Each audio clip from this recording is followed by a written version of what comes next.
네, 뭐 좀 이어서 네.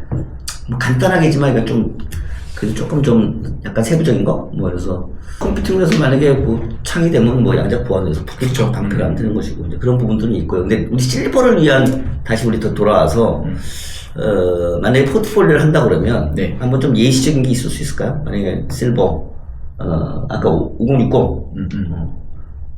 우리 이 대표님 같으면 50한테는 좀 우리 가상자산 갖다가 좀 뭐 평균적인 50 어떤 식으로 좀 어프로치해서 포트폴리오는 이제 가상자산 중에서는 사람마다 가상자산을 자기 전체 포트폴리오 몇 프로 넣는 건 좀 너무 다를 거니까 가상자산 중에서는 비트코인 포트폴리오를 거의 80%는 둬야 됩니다. 가상자산 중에서 80%. 뭐 5060 관계없이 상관없이 실버.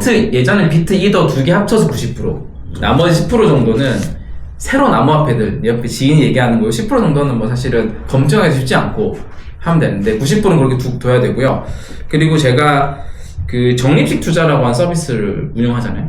예, 이게 너무 좋은 방법이거든요. 근데 얼마나 데이터적으로도 좋냐면 그러니까 적립식 구매를 했을 때 2배의 수익률을 낼 수 있는 평균 기간이 2년이 안 되면 2년치 안 걸립니다. 비트코인이라는 자산을 적립식 구매했을 때 평균적으로 2배 수익률을 내는 기간이 대부분은 2년 미만의 2배 수익률 다 냅니다.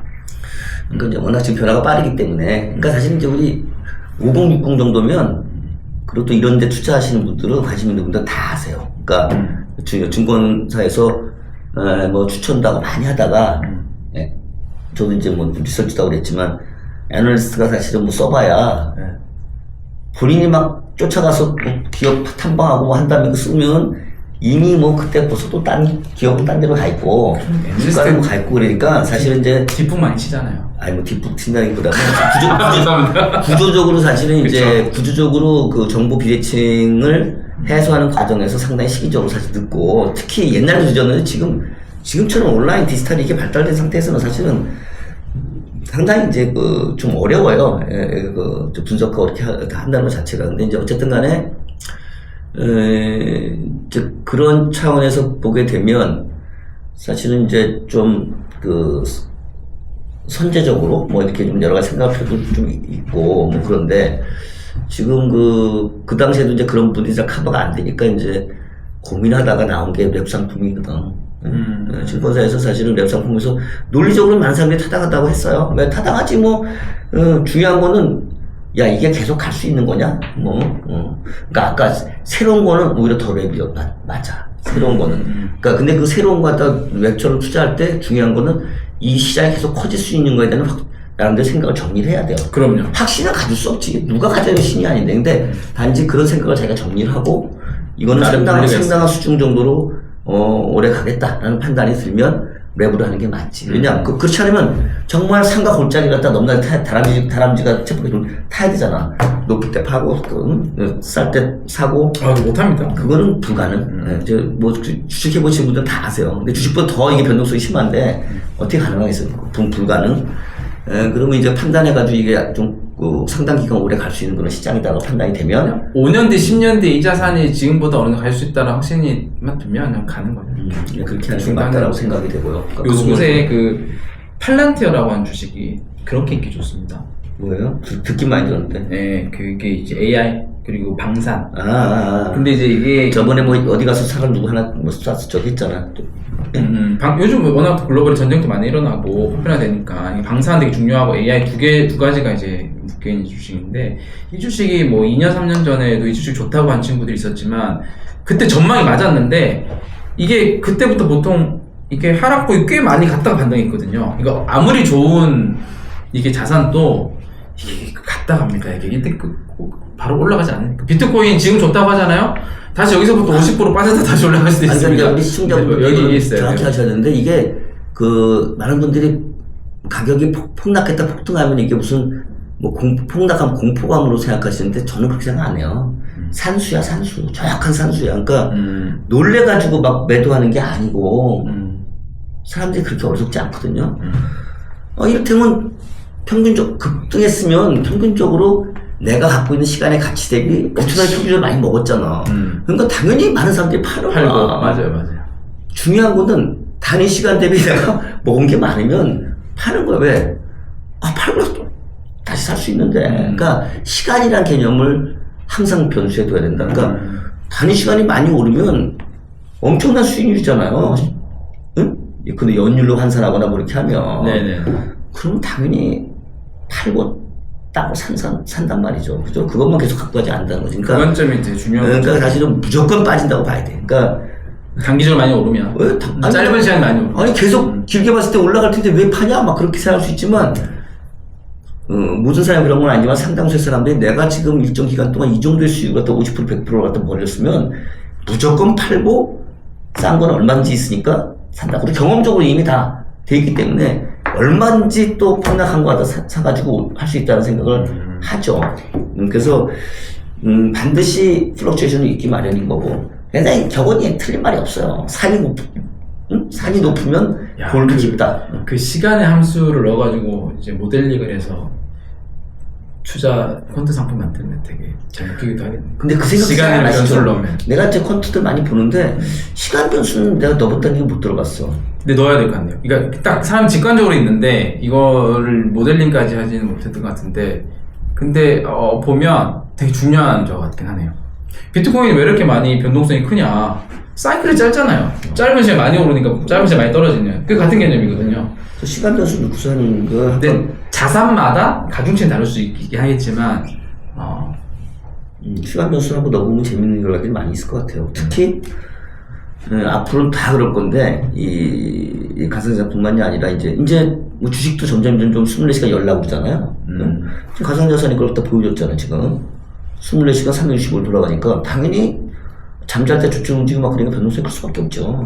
그러니까 이제 그런 부분들까지 고려하게 되면 점점 뭐 디지털 월드에서는 더욱더 그렇게 될 거란 말이죠. 앞으로는 이제 액티브 매니지먼트만이 아니라 패스 트레이딩, AI가 운용하고 뭐 이렇게 되는 비중이 커지게 되면 24시간 다 돌아가는데 뭐 그 비중이 많이 커지고 주식을 꼭 무슨 9시부터 3시까지 해야 됐다 이런 생각 할 수 있잖아요. 네네네. 제가 볼 때는 이제 뭐 여러 가지 우리가 생각 것들이 나오는데 뭐 그런 부분들이 나오면은 이제 뭐 또 새로운 시장이 또 열리겠죠. 그래서 하여간 가상자산은 그런 차에서 이제 생각할 수 있는 지금 우리 말씀하신 걸 봐서는 약간 50, 60 관계없이 실버도 일정 포션을 좀 적극적으로 그 편입을 하는 것도 고려해보되 하여간 사람마다 그 에피타이트가 틀려갖고 다를 수는 있지만 하시게 되면 이게 상당히 좀 인프라가 좀 더 저기하게 되는 전까지는 비트코인 중심으로 또는 비트코인과 뭐 좀 상당히 그 크레딧이 있는 그런 비트코인은 명확히 장기적으로 우상향한 자산입니다.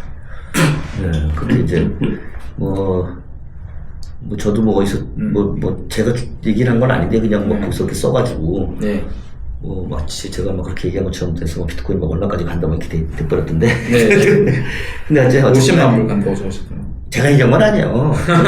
그런 의견이 있다고 했는데 이제 그렇게 나왔는데 하여간 뭐 그 우리 미디어 속성상 뭐 그 보신 분들도 이해하실 거라고 저는 생각은 하고요. 내년 광기가 붙으면 또 모르죠. 어떻게 될지. 인간의 광기는 측정하기 어려우니까. 그러니까 광기는 광기고 제가 예측을 하면 안 되는 거지 사실은. 안 되죠. 내가 어쨌든 간에 좀 그런 차원에서 이제 뭐 이런 부분들은 좀 우리가 실버들도 저도 실버지만 좀 이렇게 적극적으로 좀 볼 필요가 있다. 적극적으로 보는 거하고 제가 많이 투자하는 건 다른 거예요. 그죠? 보아서 나의 상황에 맞게 적절한 비중을 편입을 하고 전략적으로 갖다가 어느 정도 가져갈 건지 뭐 이렇게 할 건지 그런 판단을 이제 해야 되는 것이지 그런 거 하고 그러니까 적극적으로 보고 안 보고 하고 적극 투자는 좀 그래도 좀 구분해서 좀 설명했으면 좋겠고 근데 뭐 이렇게 굉장히 커질 수 있는 그런 가능성이 있는 시장 갖다가 야 이건 변동성이 크니까 이렇게 할 필요는 없다는 거지. 아주 조금 편입할 수도 있는 거고 경우에 따라서 저 아까 말씀하신 그 랩 형태의 어떤 그런 세이빙 형태에서 보시면 비트코인 투자 궁금하시다면은 영상을 보신 분들은 저를 찾아오시면 됩니다. 저희 서비스가요. 아니 이 암호화폐를 투자하는데 90% 이상이 다 수익을 다 엄청 크게 내고 있어요. 쉽지 않습니다. 거래소는 90%가 있고 10%가 버는 거고, 저희는 90%다 법니다. 왜냐면, 벌 수밖에 없는, 수익 보고 계시잖아요. 저희 이용하고 계시잖아요. 안 들여다보셨지만 수익이 나 있을 거예요. 아직까지. 지금 났겠지. 그 정도로 올랐는데. 그게 이제 저희가 이미 몇 년 동안 하락장에서. 오케이. 아니, 근데 그건 랩이기 때문에. 네. 주식하신 분들은 다 알아요. 랩은 사실은 뭐예요? 랩의 기본적인 철학은 사실 바이앤홀드거든. 바이앤홀드인데, 그냥 저점이나 고점을 정확히 알 수 없으니,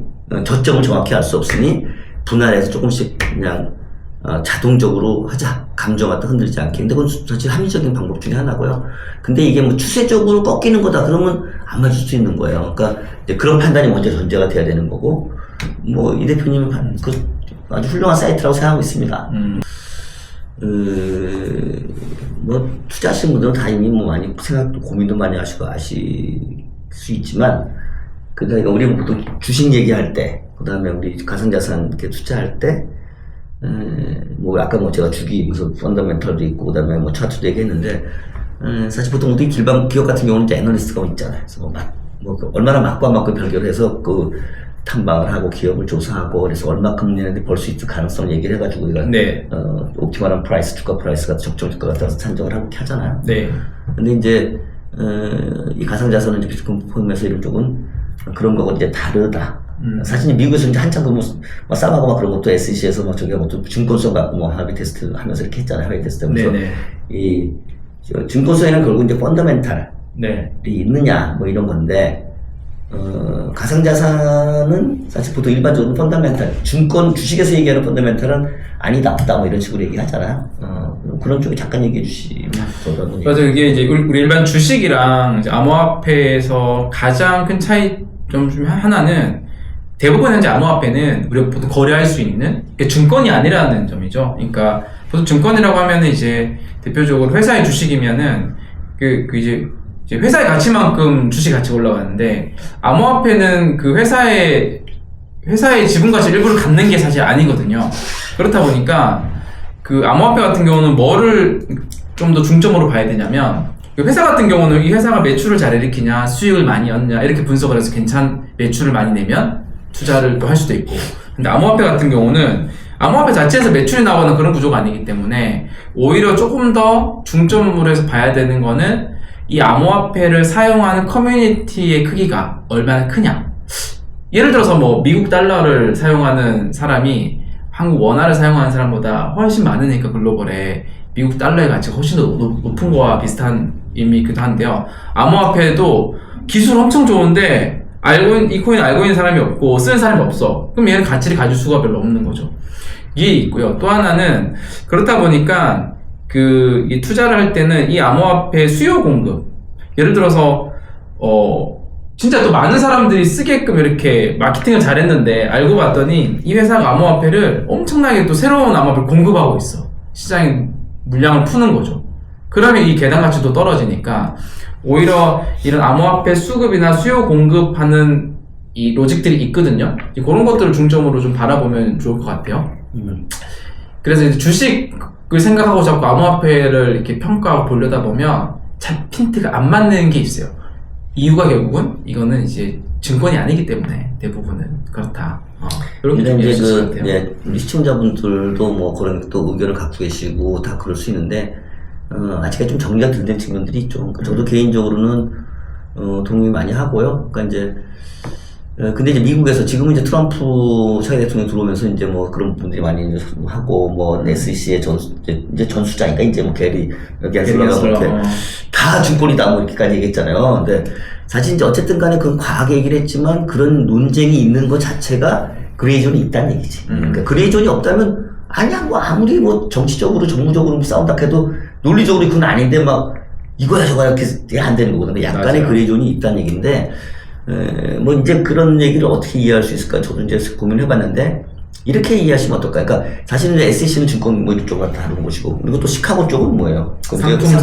상품 CFTC 그래서 이제 상품 거래소가 있잖아요. 그러니까 상품이냐 증권이냐 뭐 이런 거란 말이에요. 그러니까 사실은 가격이라고 하는 것은 수요 공급에서 결정이 되는데 그 수요 공급에 의해서 결정되는 가격을 가격이 높아지고 막 이런 것들이 뭐 그때 리플을 소송할 때 보면 나오거든. 그러니까 그 기업에 있는 사람들이 주식회사 같으면 주식을 발행해갖고 이제한테 주식회사잖아요.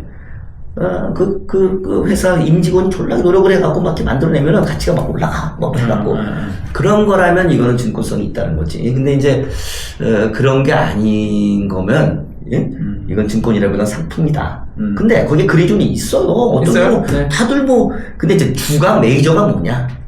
이 기업의 같은 임직원들이 졸라 노력하고 막 해서 막 그 펀더멘탈이 바뀔 수 있고 막 그런 거라면, 그거는 증권에 가까워갈 수 그런 게 있는 있죠. 거고. 네네. 그것보다는 다른 요소가 더 크게. 네. 전혀 묻자듯이 그냥 이게 하나도 없고 이거 그런 건 없고. 외부적 환경이나 어떤 지금 말씀한 시장에 의해 가지고 변화가 큰 거라면은 이거는 상품이다. 증권이라기보다 대표적인 예가 저는 이제 가끔가다 얘기하는 원유 건데 네네. 우리 원유 같은 커머디티라고 그러지 이거 갖다 시큐리티라고 표현 안 하잖아요. 그러니까 상품이야, 상품. 그러니까 그 원유가 사실은 뭐 그 원유 회사가 뭐 이제 큰 회사들 많잖아. 막 뭐 이런 데들이 졸라 노력해갖고 막 뭐 생산성 높이고 그래서 그걸 좋게 한다. 그래서 가격이 올라갈 수도 있고 막 그런 요소가 있냐? 있다. 당연히 있는데 그런 요소보다는 정말 원유 자체의 수요 공급이 바깥에서 막 수요가 막 늘었다가 줄었다, 공급이 막 늘었다 줄었다에 따라서 가격이 막 바뀌고 이런 쪽이 훨씬 큰 거라면 이거는 증권보다는 상품적 속성이 큰 거다. 쓰임새죠, 쓰임새. 그래서 이제 저는 그냥 그렇게 이해를 하고 있어요. 묻자듯이 그런 거 하나도 없어. 그러면 증권.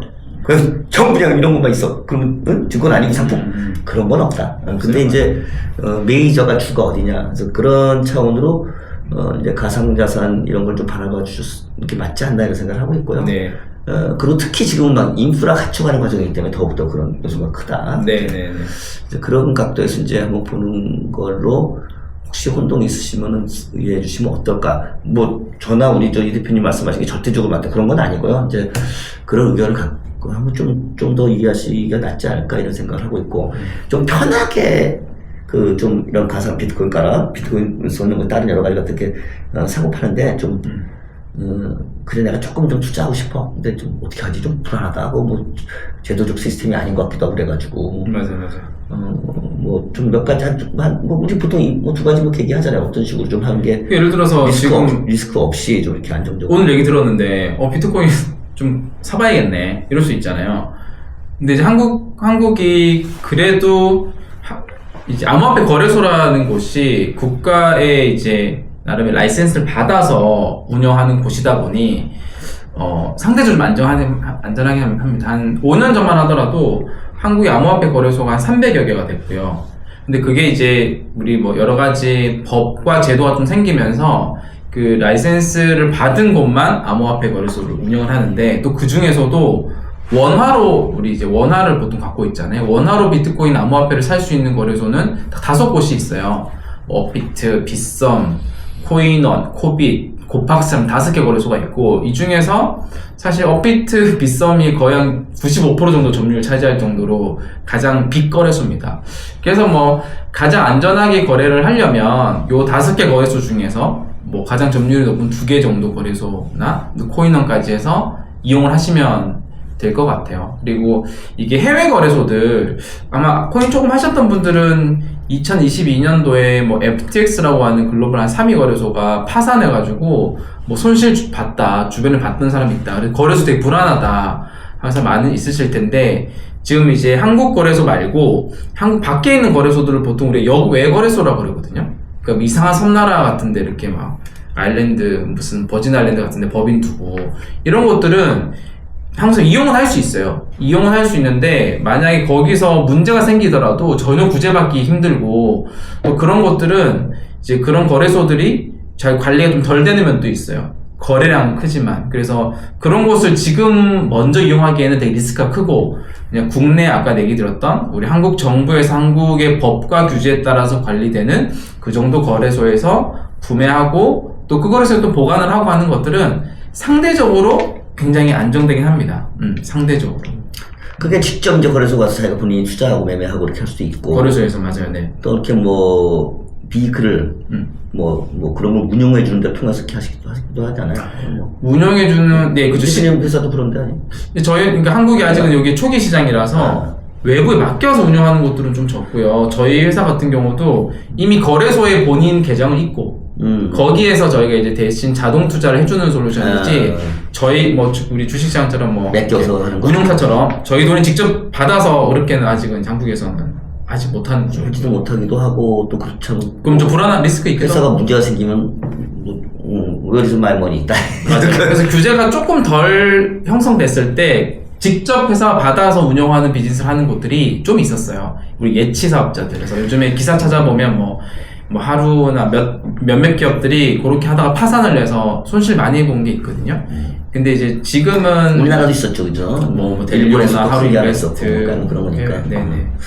그러니까 이제 사실 이제 그런 차원에서 뭐 하나만 더 짚어보면, 그러니까 이제 가상자산도 사실은 이제 이미 막 거래가 막 먼저 되고 나서 법이 좀 불비한 상태에서 유통이 많이 되니까 그래서 뭐 좀 문제도 생기고 있잖아요. 그러니까 먼저 급해가지고서 이용자 보호에 관한 법이 이제 돼서 7월달부터 발효가 됐고, 네네.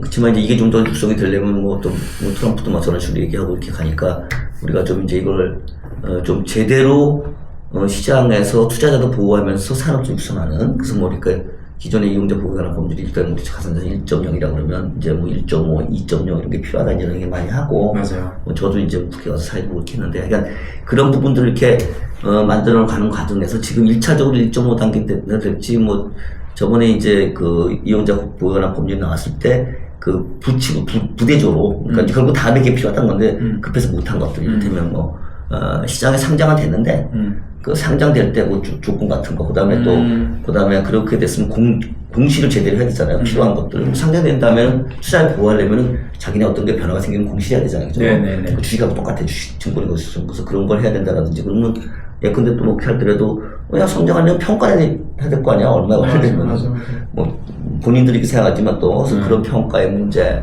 그리고 아까 우리 얘기했지만 야 이거 뭐 갑자기 그랬는데 거래소가 파산했어 또는 뭐 무슨 문제 생겼어 그러면 내 돈은 어디 증권사 같은 경우 우리 예탁원이 있잖아요. 그래서 이제 거기다 이제 뭐 실물 보관하고 그 전자적으로는 거래하더라도 항상 내 실물이 거기 있다는 걸 우리가 보장을 해주는 건데 이런 부분들에 대한 그 인프라로서의 어떤 기관 내지는 제도가 필요하다는 얘기를 계속 하거든요. 그래서 필요하죠. 맞아요. 그래서 제일 좀 급한 것들이 어떤 걸까요? 그러니까 우선 내 돈이 확보되려면 우선 어떤 게 급한 것 제도적으로 제도적으로 급한 것들 기업의 이제 계좌를 우리 기업은행에 법인계좌 내잖아요. 기업이 이제 가서 거래소에 계좌를 내서 할 수 있도록 그게 아주 기본적이고 필요한 거죠. 지금 뭐 이미 지금 이게 산업적으로 들썩거리고 있는데 미국 얘기 많이 했지만 한국은 기업이 거래소에 계정조차 못 내고 있는 환경이니까. 오케이. 다 필요한데 자우지가 우리가 뭐 우선 상장할 때 제대로 평가도 돼야 되고 그러지만 일단 우선 상장되는 것도 있고 막 거래가 움직이는데 네. 이런 것들 좀 제대로 하려면 내 돈을 보장할 수 있는 수탁제도가 있어야 되고 지금 말씀하신 대로 아니 뭐 그렇게 되려면 그런 거래소나 뭐 그런 기관들이 제대로 작동이 되는데 직원들한테 월급도 주면 안 되지 않냐. 그러니까 법인 계좌를 갖다가 허용을 해줘서 그럼요. 그게 돌아갈 수 있는 구조를 했으면 좋겠다는 게 1차적인 이제 그리고 자 이제 그러면 지금 상장되는 거 제대로 된 거냐 평가는 어떻게 하고 있지 뭐 그다음에 지금 된 다음에 바뀌는 것도 제대로 공시하고 있는 거야 뭐 이제 이런 부분들을 좀 인프라의 우선순위에 따라서 빨리 좀 갖춰나가고 법칙을 만들고 그거에 따라서 인프라 구축이 되면 그거에 따라서 이제 공지하고 이렇게 해서 좀 사람들의 그 신뢰를 갖다 얻고 시장이 나가면서 이제 유통시장만이 아닌 그러면 이런 거 갖다가 발행하고 이런 시장 그 기업들이 그걸 통해서 이제 성장할 수 있는 작업 조달도 할 수 있고 이제 이런 산업적인 어프로치를 이런 문제점들이 쫙 이렇게 쌓여가지고 결과론적으로 하나 딱 나타난 결과가 거래소만 너무 비대하게 비즈니스가 커졌고 거래소 이외의 비즈니스가 싹 다 이제 사라졌다는 거죠.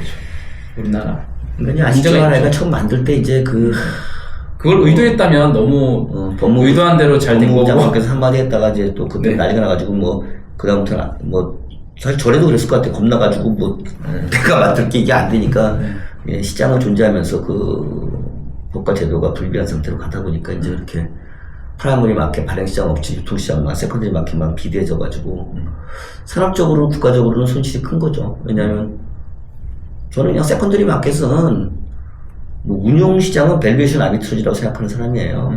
투자자만 존재하잖아. 거기에 무슨 산업이 뭐가 있어요? 응? 저는 운용시장을 산업이라고 생각하지는 않아요. 죄송한데. 그러니까 고용 효과라든지 뭐 GDP 증가 효과는 사실상 뭐 굉장히 약한 거고. 네. 그게 이제 다른 발행시장을 돕는다는 차원에서는 의미가 상당히 있지만, 그럼 그게 커져야 되는 거야. 프라이머리 마켓 쪽에서. 그걸 통해서 자금 조달도 하고, 고용도 하고, 뭐, 예? 산업적인 어떤 노력을 하고, 생산도 하고, 그래가지고 GDP가 커져야지. 그게 아니면은, 그거는 뭐 투자자끼리 그냥 나는 싸다고 생각해서 사고, 저 사람은 그냥 비싸서 팔고, 그래서 거래가 성립이 돼갖고, 거기서 삐 따먹고, 그거는 산업 아니다. 저는, 그게, 그 자체가 산업으로서 의의를 가지려면 반드시 프라이머리 마켓 발행시장 쪽을 키워줄 수 있는 그런 세컨더리 마켓이어야지. 그냥 세컨더리 마켓 존재하면서 그냥 커지는 것도. 네, 맞아요. 뭐, 시청자분 중에서는 동의하는 분도 계시고 반대하는 분도 계실지 모르지만 저는 뭐 명확하게 생각합니다. 그냥 그렇고. 그래서 더욱더 이제 이런 부분들을 우리가 잘 정리를 해서, 좀 이런 시장들이 잘 커지고, 가꿔지고, 균형 있게 커질 수 있도록. 대부분 다 지금 그렇게 생각은 하세요. 근데 이제, 그동안에 문제가 너무 많았기 때문에 바로 프라이머리 마켓 쪽 발행시장 좀 키우기에는 좀 부담이 많이 있는 거예요. 그죠? 그러다 보니까 또 지금 유통시장 뭐 지금 보호관한 법률 나온 지도 지금 한 반년 됐잖아요. 그러니까 좀 봐야 되는 거 아니냐. 그 말씀도 일리가 있고. 그러나 이건 지금 막 해외로 막 나가잖아. 지금 뭐. 응? 저도 뭐 트럼프, 응? 뭐 지금 뭐 저렇게 나가고 그러니까 우리가 또 조심은 해야 되지만 실기하지 않도록. 그죠? 이제 그런 분들 같이 머리를 맞대고 지혜를 모으고, 이제 그건 그대로 가고. 그 다음에, 그러나 하여간, 이 시장의 변화 때문에 오늘 이런 부분들은, 오늘 말씀 첫 번째 나눈 것은 하여간, 또 그런 가격적인 차원에서 잘 우리가 어프로치를 하고, 또 어떤 실버 산업 쪽에서 이런 걸 어떤 식으로 자산 운용으로 할 때, 뭐, 사람마다 생각이 틀리겠지만 트렌드가 있다고 보시면, 일정 부분은 좀 그렇게 편입하는 것도 너무 좋은 방법이다. 그러나 하여간, 좀 이런 부분들을 좀 따질 건 따지고 두들 건 두드리고 너무 서두르지는 마시고 이렇게 하면 좋을 것 같다. 이런 정도 말씀 나누고요. 네, 좋습니다. 또 하여간 또 뭐 5060이 그렇게 관심이 많으시다 보니까 네. 또 우리 또 계속해서 이런 걸 책도 한번 내셔야죠, 그죠? 네. 책 한번 내셨지만 책 냈죠. 예, 저랑 하는 건 또 내야 돼. 우리 이정훈 대표님이 주저자. 예, 저는 뭐, 우리 학문적으로 갖다가 뭐 공동 교신저자 뭐 이렇게 해서, 우리 실버 인더스트리 차원에서 쭉 그걸 좀 연락하거든요. 그래서, 좀 그래서, 나중에 이제 이런 쪽 산업이나 또 이런 쪽에 관심 갖고 있는 분들이, 저 이런 걸 통해서 다양한 어떤 그런, 것들이 쭉 나올 때 보시면서 실버 인더스트리 전체로 이렇게 조감할 수 있고, 같이 참여해 줄 수 있고, 응원해 줄 수 있으면 더 좋고, 뭐 이제 그러기를 기대합니다. 오늘 전시간 감사합니다. 네. 그러네요. 이렇게 생각해보니까, 그 실버 세대가 큰 부를 가지고 있잖아요. 상대적으로. 다른 세대들에 비해서. 근데 그 큰 부를 가지고 있는 실버 세대가 이게 되게 로컬에 한정된 자산을 많이 보유하고 있다면, 그거를 글로벌적으로 좋은 자산으로 많이 이전하는 작업들이 되게 뭐 실버 세대로서도 중요하고 전체적인 세대 균형이나 국가적인 차원에서도 되게 중요하긴 하겠네요. 네. 네, 약간 좀 그런 부분도 한번 기회가 되면 한번 말씀 나눴으면 좋겠는데, 여러 가지 필요해요. 그러니까 균형적인 차원에서. 그게 해외 주식이기도 하고. 부를 키우는 부의 지도를 바꾸고 또 실버들의 어떤 그런 삶을 윤택하게 하고, 그건 사실은 국가적인 재정이라는 곳에 불안을 갖다가 좀 줄이는 그런 차원에서 볼 때, 중요하다는 차원에서 볼 때는 글로벌 포트폴리오 가져가는 게 중요하다. 근데 또 너무 또 그렇게 하면 캐피탈 플라시를 할 수도 있거든. 국내 돈이 빠져나가서. 그러니까, 그러니까 이제, 해외 쪽도 그렇게 해서 투자 운용, 우선 노인 실버들이 나름대로 그 자산 잘 굴려야 되는 거 아니냐. 그런 것도 있고. 근데 그런 것들이 그러면 어떻게 하면 이 돈을 나름대로 가지고 있는 그런 액티브 실버들이 일본이 그런 거 중요 사례가 있는 거야. 국내 쪽에 잘 할 수 있도록 국내 산업을 잘 육성시켜야 되잖아요. 그러니까 그게 그럼 어떻게 하면 국내 산업 육성하는 데 여기에 도움이 되면서 실버들도 그 큰 파일을 같이 누릴 수 있느냐. 이제 그런 것도 고민을 한번 해봐야 되고요. 그러니까 좀 그래서 저는 그런 것들이 좀 균형 있게 같이 다뤄지고 얘기를 해야 된다. 네네네. 감사합니다. 좋습니다. 네, 감사합니다. 다음에 또 뵙겠습니다. 감사합니다. 네.